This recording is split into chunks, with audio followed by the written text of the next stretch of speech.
Jaishankar sir, ആണവ കരാറിൽ ഒപ്പിടാൻ വേണ്ടി ട്രംപ് ഇറാന് നൽകിയിരിക്കുന്ന സമയം എന്ന് പറയുന്നത് 15 ദിവസമാണ്. 15 ദിവസത്തിനുള്ളിൽ ആണവ കരാറിന്റെ കാര്യത്തിൽ ഇറാൻ ഒരു തീരുമാനത്തിൽ എത്തിയില്ലെങ്കിൽ പ്രത്യാഘാതം ഗുരുതരമായിരിക്കും എന്നാണ് അമേരിക്കൻ പ്രസിഡന്റ് ഡൊണാൾഡ് ട്രംപിന്റെ ഭീഷണി. മാത്രമല്ല, ഹോർമസ് കടലിടുക്കിൽ അണിനിരന്നിരിക്കുന്ന യുദ്ധക്കപ്പലുകൾ, ആ യുദ്ധക്കപ്പലുകളുടെ സൂചന എന്താണ്? ഏറ്റവും ഒടുവിൽ ട്രംപ് ഇറാനെതിരെ തുറന്നടിക്കുമ്പോൾ എങ്ങനെ വിലയിരുത്താം? യുദ്ധം ആസന്നമാണ്. ലോകം കടുത്ത ആശങ്കയിലാണ്. ഇത്തരത്തിലൊരു നീക്കം ഉണ്ടായാൽ, അതായത് സമ്പൂർണ്ണ യുദ്ധത്തിന് സർവം സജ്ജമാക്കിയിട്ടാണ് ട്രംപ് ഇറങ്ങി തിരിച്ചിരിക്കുന്നത് എന്നാണ് റിപ്പോർട്ട്. അതായത് ഇതിനു മുന്നേ ഒന്ന് നമ്മൾ കണ്ടതാണ് ഇറാനുമായിട്ട്. അതുമാതിരിയുള്ള ഒരു ചെറിയ ആക്രമണം അല്ല ട്രംപ് ഈ പ്രാവശ്യം ഉദ്ദേശിക്കുന്നത്. ഒരു വൻ യുദ്ധത്തിനുള്ള നീക്കമാണ് നടത്തുന്നതെന്നാണ് റിപ്പോർട്ടുകൾ സൂചിപ്പിക്കുന്നത്. സത്യത്തിൽ ഇവിടെ യുദ്ധം ഒരു പ്രശ്നത്തിനും പരിഹാരമല്ല എന്ന് എല്ലാ ലോകരാജ്യങ്ങളും മനസ്സിലാക്കിയാൽ വളരെ നല്ലതാണ്. പ്രശ്നങ്ങൾ പലതുണ്ടായിരിക്കാം, പല രീതിയിലുണ്ടായിരിക്കാം. ആ പ്രശ്നങ്ങൾ മുഴുവൻ യുദ്ധം ചെയ്ത് തീർക്കാം. ഒരു സ്ഥലത്തും ഈ ലോകത്ത് ഒരു യുദ്ധവും ചെയ്ത് ഒരു പ്രശ്നവും തീർന്നിട്ടില്ല. താൽക്കാലികമായി അവരെ അടിമകളാക്കി വെച്ച് കുറച്ചു കാലം മുന്നോട്ട് പോയിട്ടുണ്ട് എന്നല്ലാതെ ഈ യുദ്ധം നടത്തി ആ സ്ഥലം കയ്യേറിയത് കൊണ്ട് ആ പ്രശ്നം തീരുമെന്ന് ഒരു ലോക നേതാവും വിചാരിക്കരുത്. ട്രംപിനും ആ ഒരു വലിയ തെറ്റാണ് ഇവിടെ ഇത് ഉണ്ടാവുകയാണെങ്കിൽ സംഭവിക്കാൻ പോകുന്നതാണ് എൻ്റെ ഒരു തോന്നൽ. കാരണം ഒരു രാജ്യം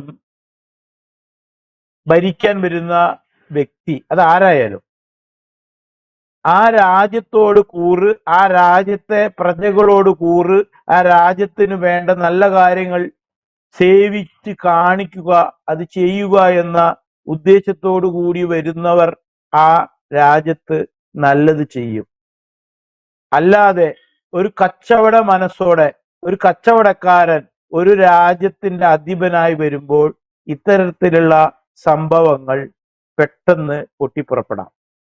ഇത് തന്നെ ആയിരുന്നു നമ്മുടെ അനുഭവം. നമുക്ക്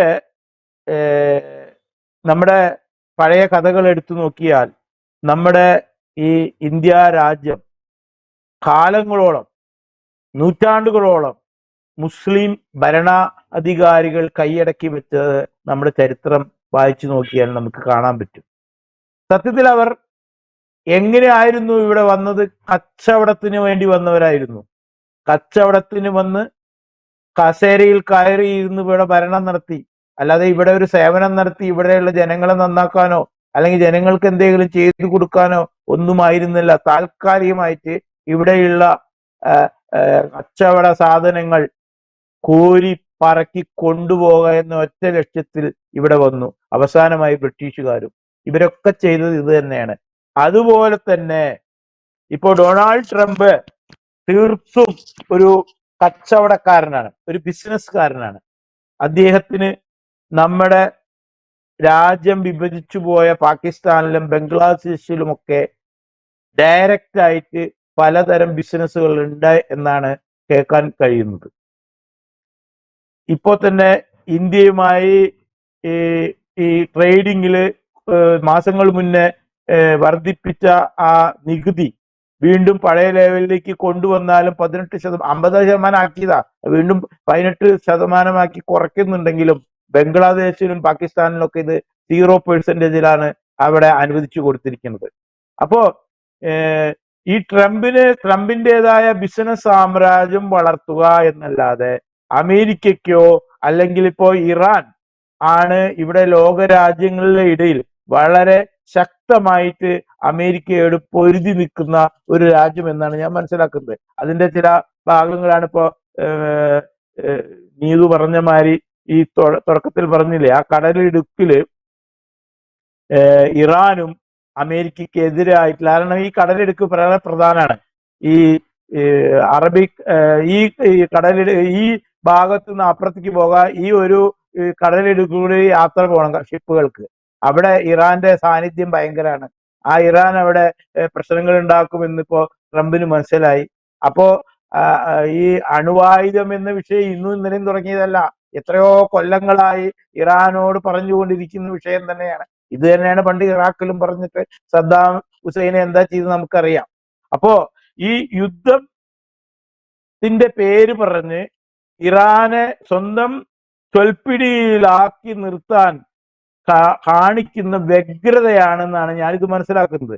ഇന്ത്യയുടെ അടുത്തൊക്കെ അത് പയറ്റി നോക്കിയിട്ടുള്ളതാണ് ട്രംപ്. അത് നടന്നിട്ടില്ല. ഇന്ത്യ അതിന്റെ ഇരട്ടിപ്പണി കൊടുത്തു. എന്താ പണി കൊടുത്തത്?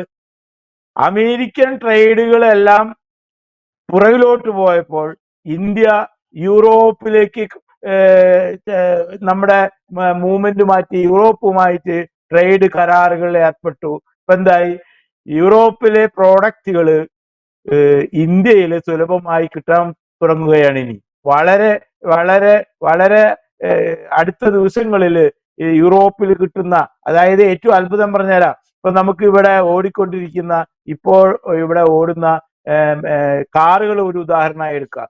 മെഴ്സിഡസ് ബെൻസ്, BMW ഇങ്ങനെയുള്ള കാറുകൾ ഇപ്പോൾ വാങ്ങുന്ന വിലയുടെ പകുതിയിൽ കുറഞ്ഞ വിലയിലേക്ക് ഇത് മാറാൻ പോവുകയാണ്. അത് യൂറോപ്പുമായിട്ടുള്ള ഡീല് വന്നതിന് ശേഷം. അതുമാതിരി മറ്റുള്ള ഒരുപാട് പ്രോഡക്ട്സ് നമുക്ക് വളരെയധികം പകുതി വില കുറച്ച് ഇനി യൂറോപ്പിൽ നിന്ന് ഇന്ത്യയിലേക്ക് കിട്ടും. ഇന്ത്യയിലെ പ്രോഡക്റ്റ് അവിടെയും കിട്ടും.